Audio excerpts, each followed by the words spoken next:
Smoke के असरात से आप किस तरीके से महफूज रह सकते हैं और इस दौरान कौन सी ग़िज़ाओं का इस्तेमाल आपको जो है वो स्मोक के बुरे असरात से महफूज रख सकता है, इस वीडियो में आप ये जान सकेंगे। अस्सलाम वालेकुम, उर्दू क्रॉनिकल के साथ मैं हूँ आफाक नज़ीर।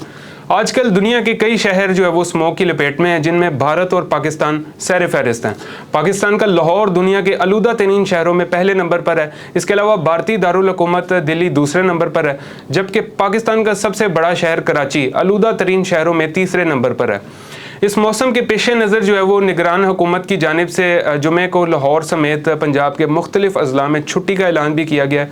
माहिरीन सेहत ने भी शहरियों को जो है वो मास्क लाजमी पहनने की हिदायत दी है। इसके अलावा माहिरीन के मुताबिक लोग स्मोक में ज़्यादा बाहर ना निकलें, क्योंकि इससे फेफड़ों समेत मुख्तलिफ बीमारियाँ होने का खदशा होता है।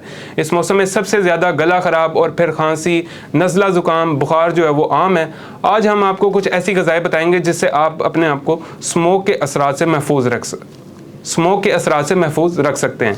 गर्म शहद और नींबू पानी का इस्तेमाल जो है वो आपको स्मोक के असरात से महफूज रख सकता है। शहद में जो है वो कुदरती एंटीबैक्टीरियल खसूसियात होती हैं और ये गले के दर्द को ख़त्म कर सकता है, जबकि नींबू भी जो है वो विटामिन से माला माल होता है, तो इस दौरान ये काफ़ी मुफीद है। सूप या यखनी का इस्तेमाल भी काफ़ी मुफीद होता है, क्योंकि ये हाइड्रेशन और गर्माइश फराहम कर सकता है। सूप गले की तकलीफ़ को कम करने में भी मावन साबित होता है। इसके अलावा हर्बल चाय, क्योंकि हर्बल चाय जो है वो जड़ी बूटियों वाली होती है और ये गले के लिए जो है वो नाकाबिले यकीन हद तक जो है वो सुकून बख्शती है।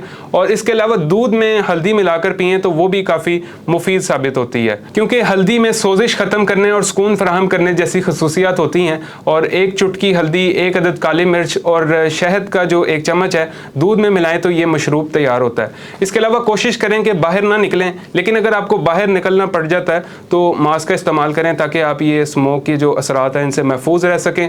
अभी तक के लिए इतना ही, मुझे दीजिए इजाज़त। अल्लाह हाफ़िज़।